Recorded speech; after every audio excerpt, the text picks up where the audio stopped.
Veamos. Al chico ese de 12 años. Entonces ya en Moche. Hay un pibe que va segundo en Córdoba por el FIT que se llama Josué Plevich. No. Que es dirigente estudiantil, que es delegado en la facultad donde estudia, pero que también labura como delivery. Y el chabón posa con la cajita de delivery atrás. Bueno, la verdad hay que hurgar mucho en las otras listas para encontrar candidatos que laburen de algo fuera de la política. Y si encima encontrás uno que labure así, precariamente, en una plataforma, y te diría que te sacaste la grande. Bueno, eso es lo que falta en listas mayoritariamente opositoras, en las cuales no hay frescura.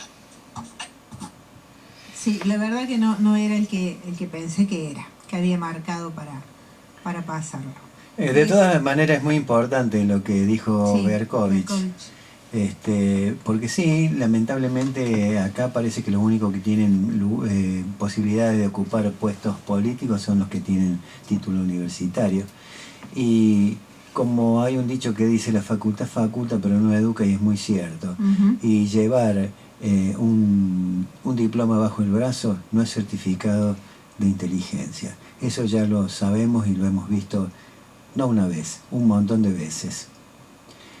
Y si no, tenemos como ejemplo un Lula que apenas tiene hecho la escuela primaria y sacó adelante un país inmenso. ¿Y cómo? Sacó más de 30 millones de personas de la pobreza en su primer mandato, y con apenas la primaria hecha. Y acá nosotros tenemos gente con título universitario, supuestamente, o con títulos de doctor, y especialistas en crecimiento con plata y sin plata, y cada vez nos hundimos más. Exactamente. Tengo también acá, se acabó la paciencia, echaron a diputada libertaria del hospital público. ¿Eso lo escuchaste? Ay, no lo puedo creer. Sí. A ver, no lo puedo creer. Vamos a escuchar, a ver. Y la gente como vos se tiene que ir de acá. La gente como vos no tiene que estar acá. Porque vos votaste en contra del aumento a los jubilados. En contra de 60 lucas para los jubilados votaste. En contra de 60 lucas para los jubilados votaste. Ella es una diputada nacional que vota en contra de la ley de discapacidad. No te corresponde estar acá. Vos votás en contra de esto. Es una diputada nacional que vota en contra del aumento de discapacidad, del aumento de jubilados, y le estoy diciendo que se retire del hospital. No lo voy a pagar, es mi derecho. Bueno, ¿tu derecho? Es mi derecho, no puedo firmar. Bajá la voz, perfecto. Es una ladrona. Es una ladrona, sí señor, es una ladrona. Sí, hay que empezarlos a escrachar para ver si así, si conocen un poco de vergüenza y se van.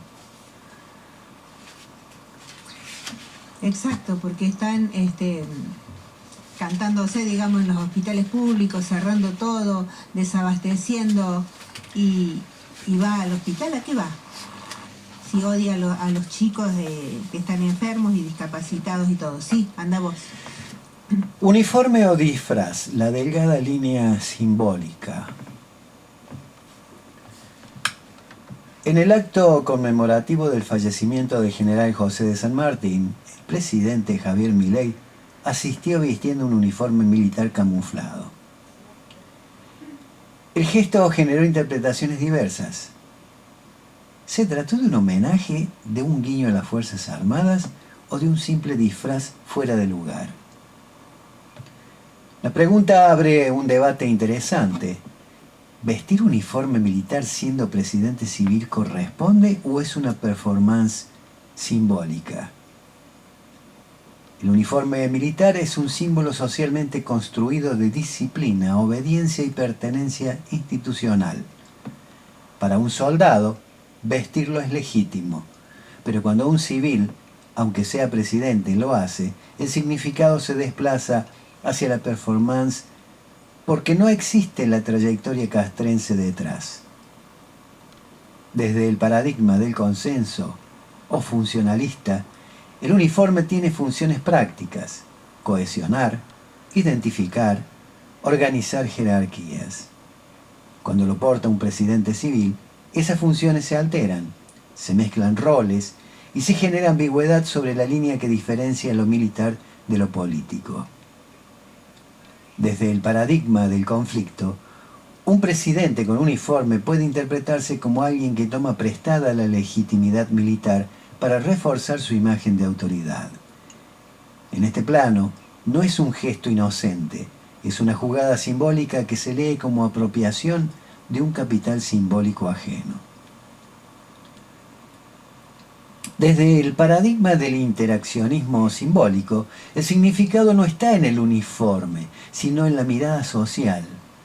Para unos, Milei pareció homenajear a San Martín. Para otros, se disfrazó. Para un tercer grupo, simplemente recreó un gesto cosplay que lo vincula más a su campaña electoral que al mundo militar. Desde la perspectiva de Ernst Bloch, veamos el disfraz como utopía. Para Bloch, el disfraz anticipa lo que todavía no se es.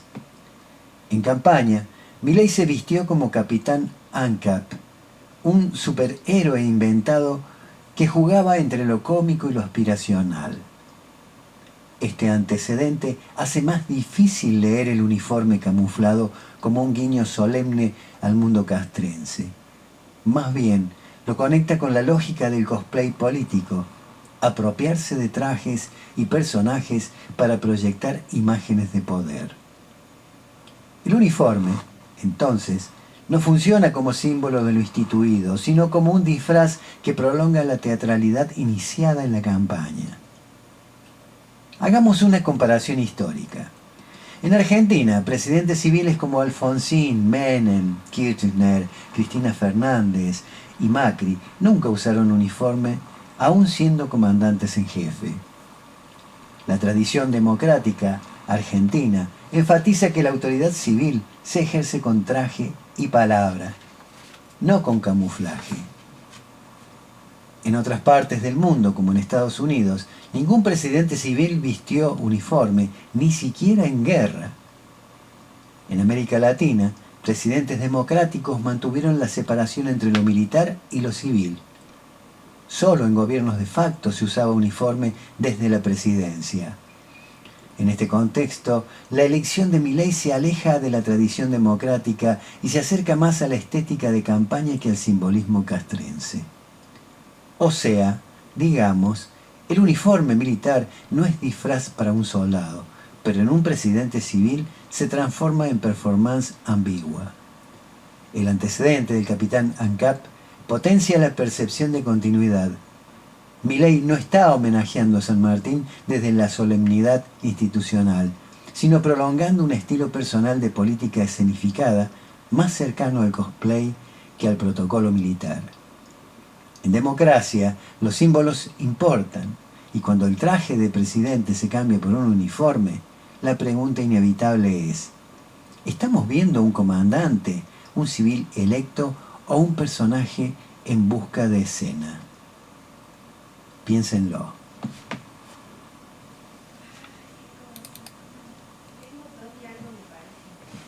Bueno, veamos. Corralito Express. Milei y Toto Caputo secuestran 6 billones de los bancos, mientras la economía se hunde y crece el miedo al dólar. A ver.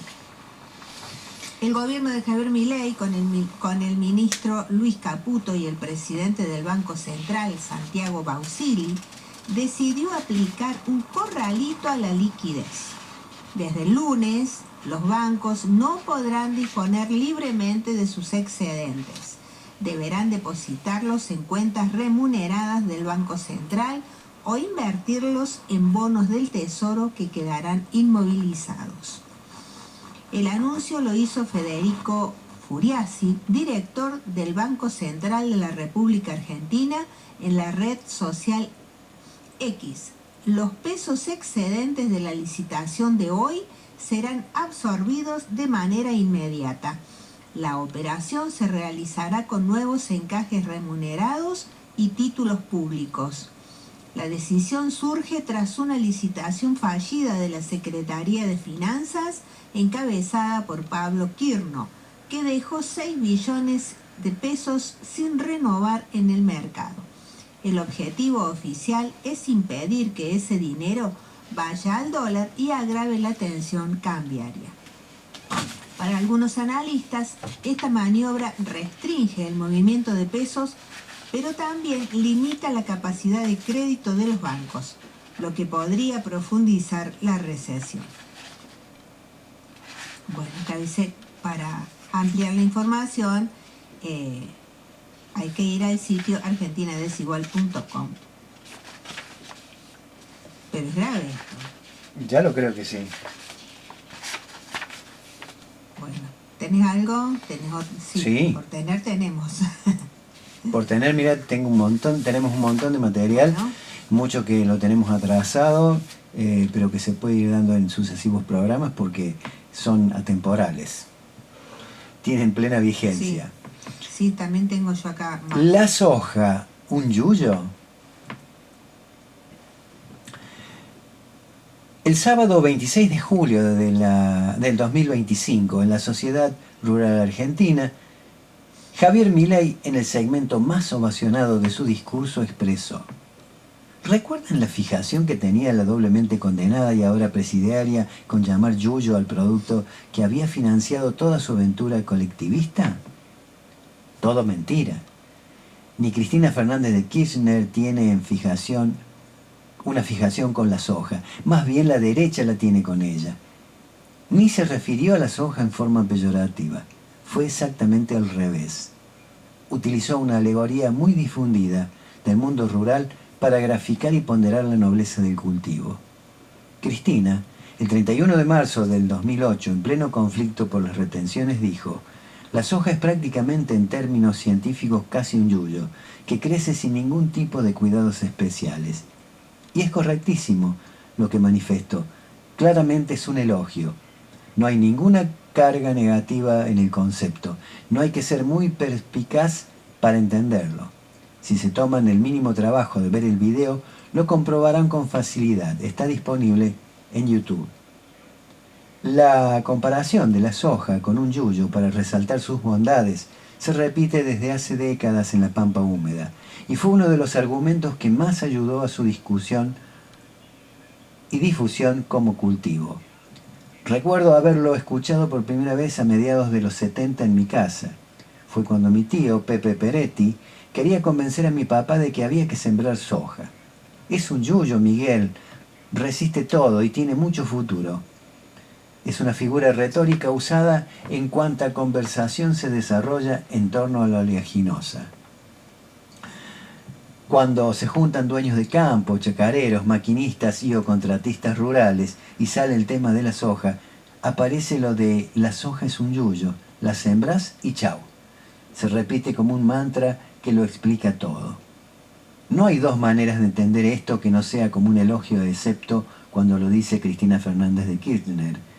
En la campaña de demonización de su figura, esta tergiversación fue muy eficaz. Sirvió para unir a la ruralidad detrás de una mentira descalificadora que tenía mucho de machista. Nunca vieron una vaca y creen que la soja es un yuyo. Le espetó Hermes Wiener. Así es como se fue construyendo la urdimbre sanitaria que tejió la derecha alrededor del kirchnerismo, con el objetivo de aislarlo y romper su relación con la pequeña y mediana burguesía rural. Tanto es así que esa falacia, 17 años después, aún se usa para seguir castigando a la expresidenta y continúa teniendo impacto electoral. El 2 de abril de 2008, fecha histórica para los argentinos de bien, Axoja sacó un comunicado de prensa. Resulta poco feliz comparar la soja con un yuyo. Esta poderosa cadena agremial empresaria defiende el poroto de soja a ultranza, sin importarle cómo, dónde, quiénes o cuánto lo produzcan, y fue la pionera en militar la tergiversación. ¿Ignorantes de que era una simple metáfora? No, para nada, pura y calculada mala leche. A Axoja solo le interesa ganar plata a costa del volumen, sin importarle nada más. La preocupación por el bien común entre sus miembros es más rara que un perro verde. Si se habrá escuchado, ¿viste lo que dijo la montonera o la yegua? Que la soja es un yuyo. Cuando se cumplieron los 10 años de la resolución de la 125, Acsoja emite un comunicado recordativo con el título de La soja no es un yuyo, donde intentó darle un marco narrativo científico a su crítica a Cristina Fernández de Kirchner. Haciendo de maestro ciruela, el texto explica lo que nunca dijo Cristina. El único objetivo que persiguen hasta hoy es mantener vivo el odio del K, que tan buen resultado político electoral le dio a la derecha. La soja no es un yuyo, también fue un eslogan partidario. El socialismo de mercado santafesino lo hizo suyo en la campaña electoral del 2013. En un país normal, la soja no es un yuyo. Vote Hermes Wiener. Debe ser el único caso en el mundo que un partido que se autopercibe de izquierda hace propaganda electoral defendiendo un monocultivo y en nombre de construir un país normal. Cosas veredes, Sancho. Imaginen qué poder de fuego mediático hay que tener para resignificar un elogio en una diatriba y que casi 20 años después se transforme en una verdadera verdad admitida sin verificar. ¿Qué poder tiene el poder a la hora de definir, calificar y clasificar cómo se percibe e interpreta el mundo que nos rodea en función de sus intereses? Increíble. Te venden gato por liebre con una facilidad notable. Esta falsificación sistemática de la realidad generó e inoculó en la opinión pública un sentido común productivo sin orientación social que es altamente pernicioso para el bien común. Solo interesa que se produzca mucho con independencia de quién lo hace y a quién se beneficia, desprovisto de cualquier atención al contexto social, económico, ambiental o político. Menemismo en estado puro. Todo puesto al servicio de los intereses de las transnacionales y la oligarquía terrateniente, que existe hoy más que nunca. Solo a partir de esta manipulación mediática se puede lograr que muchos conciudadanos, incluida una parte de la dirigencia peronista, crean que el monocultivo de soja, con concentración de tierras y rentas, es el mejor y único camino productivo para nuestro país. Tremendo triunfo cultural. La soja no es un yuyo, todos somos el campo es uno solo, todos somos Vicentín. Integra ese lote de latiguillos falsos e interesados que romantizan y deforman la realidad agraria. Agreguemos a esta colección de mistificaciones rurales las urbanas. A Nismas lo asesinaron, se robaron 2 PBI, Néstor no está en el cajón, Aníbal es la morsa, las obras que se hicieron, pero no se hicieron, y largo, etcétera. Todo más falso que atún boliviano. Pero hay que reconocerles que fueron muy eficaces a la hora de generar odio y erosionar a los gobiernos populares. Es verdaderamente impresionante cómo le hacen la cabeza a la gente con sugestiones incomprobables, que permiten primero su manipulación social y luego electoral. El uso del lenguaje no es neutro, el que nomina domina. Es como refleja y responde a los intereses de quien lo emite, articulado con quien tiene capacidad de multiplicarlo. Es un combo difícil de derrotar, mas no imposible.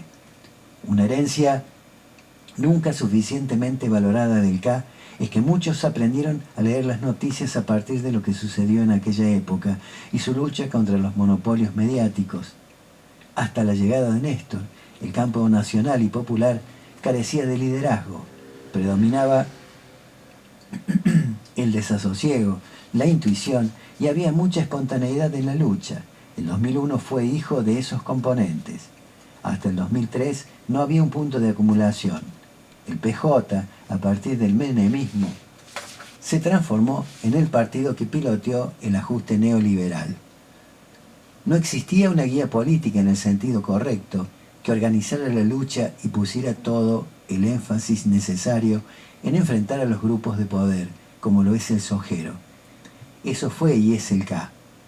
La persistencia del liderazgo de Cristina Fernández de Kirchner, a quien no la pudieron ni doblegar ni matar, obligó al partido judicial a encarcelarla y proscribirla, un auténtico golpe de Estado de nuevo cuño. Con proscripción no hay democracia. Artículo creado por Pedro Peretti.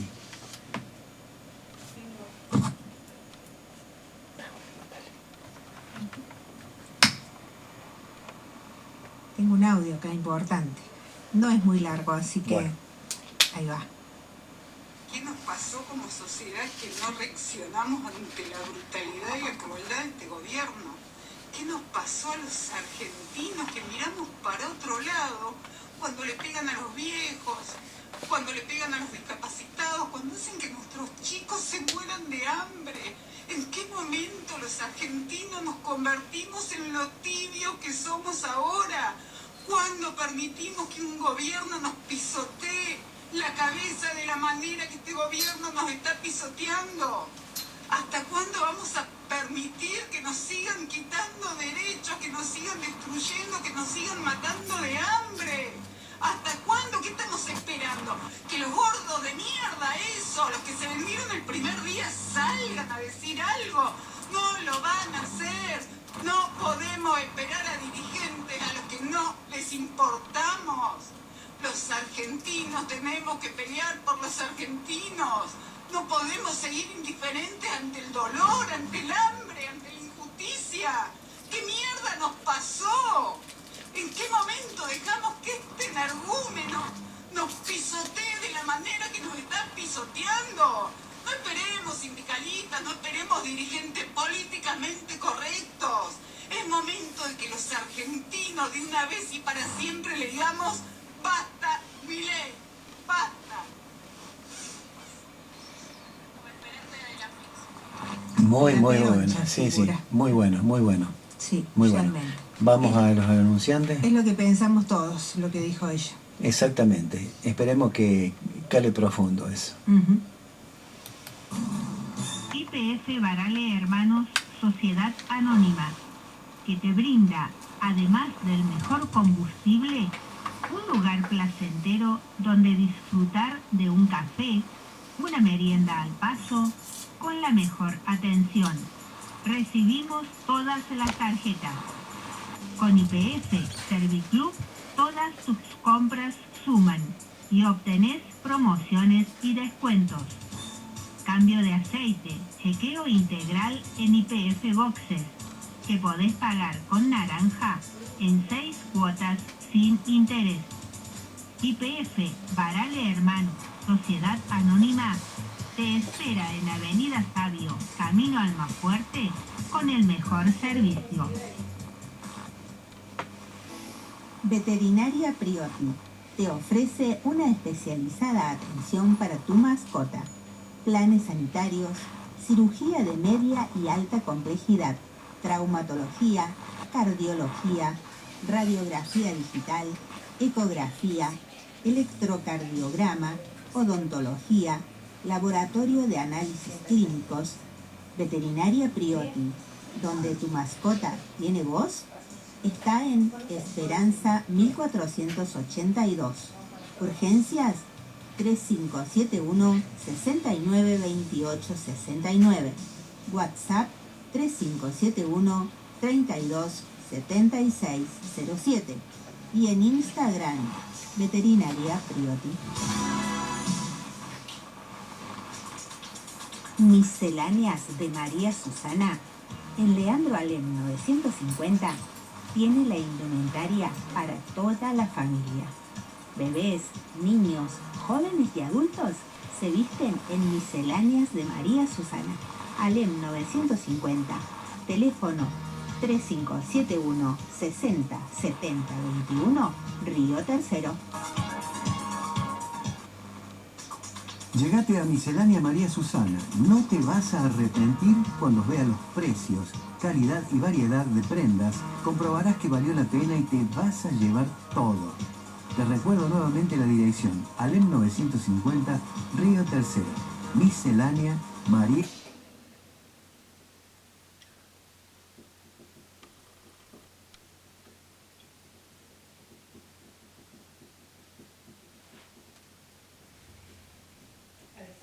Salta una fase.